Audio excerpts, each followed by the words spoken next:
the Chase Thomas Podcast, for people who have nothing but time to kill. Pistons fans, I think James Wiseman just might not be a good NBA player. I think we're nearing. He's like an awesome box score checker. Like every morning when I'm going through box scores of games I didn't watch, and I'm like, James Wiseman, 14 minutes. I'm gonna go -7 in those 40. Like you're just looking and you're like, there's never gonna be like a James Wiseman 12 minutes plus 24. You're never gonna see that for James Wiseman, I don't think.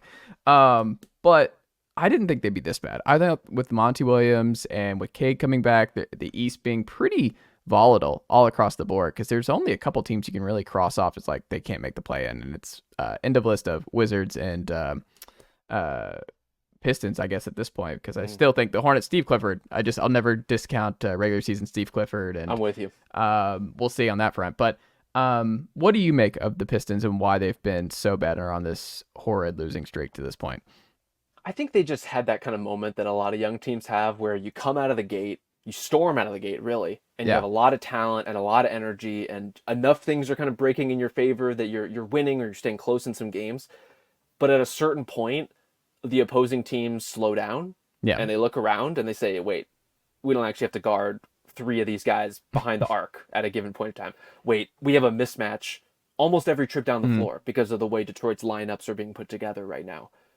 And I think a lot of that has come home to roost, in addition to some of the injury absences, which are costing them. Like, this is not a team that's deep enough to withstand injuries, least of all to a player like Cade. Like, he's so important to the bare minimum functioning of their offense. But for now, it's just too cramped, right? They just don't have the spacing for the talent that they have to flourish. And you can see it in their desperation to grab at the nearest shooter they could find, who is Kevin Knox.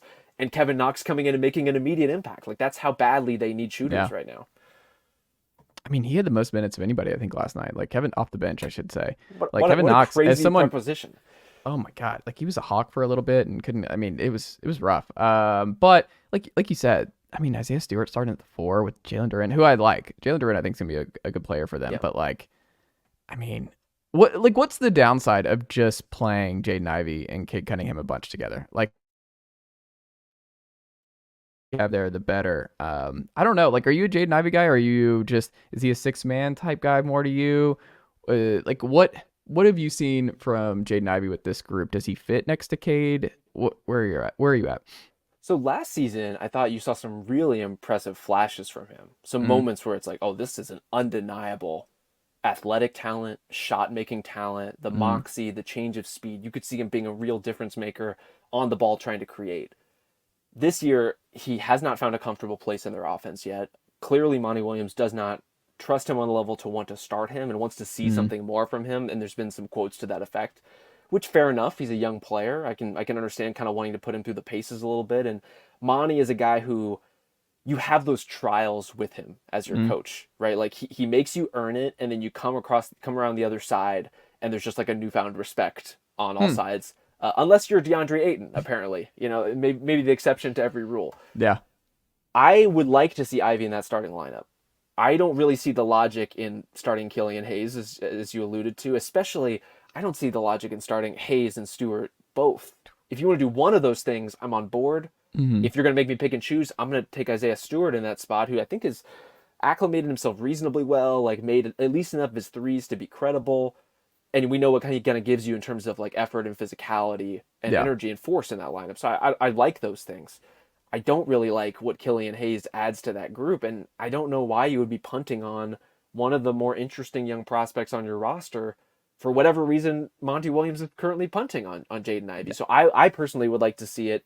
I kind of think eventually we will. If not, it'll either be Ivey or Marcus Sasser in that spot. I think eventually over time.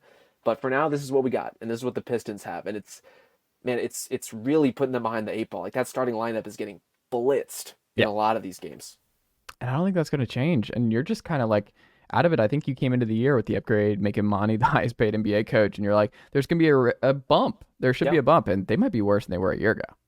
Well, they might get to that bump. Yeah. And like, I think that's something to remember about the Monty Williams experience, is that even when the Suns like took off in the bubble, for example. That was a team that kind of like frittered around, like couldn't quite find itself for the majority of that regular season, and then in the right competitive circumstances took off. Yeah. And maybe this is the case where we get to, February, March, and April, and things are starting to really come together for a team that, if we're just being honest, is just super young. And a lot of these guys have not seen significant floor time because of injury. They haven't had a chance to coalesce together at all. And so much of what they're going through defensively just looks like a team that's really raw and really inexperienced and very uncoordinated. Like, there's a lot of defensive standouts, but they're not working together in a way that contributes to productive defense right now.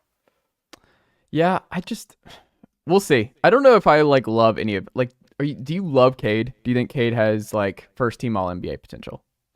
I think he would need to show a lot in terms of consistent shot making. Yeah. And honestly, this is one of the things that's hard to judge because from what we've seen, he's a very high level playmaker. He's kind of operating in a straitjacket right now. And so what does he look like on a team that has elite level spacing? That could be a totally different kind of setup for him, a totally different proposition that dramatically raises his ceiling as a player. I think in order for him to be an all NBA level guy, he would have to show a significant jump in basically all areas of his game. Not only in the things he does well, but you need something to compensate for the fact that he's never going to be the kind of player who gets to the rim consistently. And so can he draw fouls consistently instead? He hasn't really done that on an every night basis just yet. So there's going to be these trade-offs for him. I think he's an amazingly talented player, but maybe not one who's all NBA at any point in his career. And then you're just like, man, if you're a Pistons fan, you're like, this, what do we do? You're in that Hornets territory where you're like, well, he was the number 1 overall pick, and then you're trying to get better, so then you're getting further. I mean, I guess next year, but you're like, which of these young guys do you see as you have so many lottery picks now?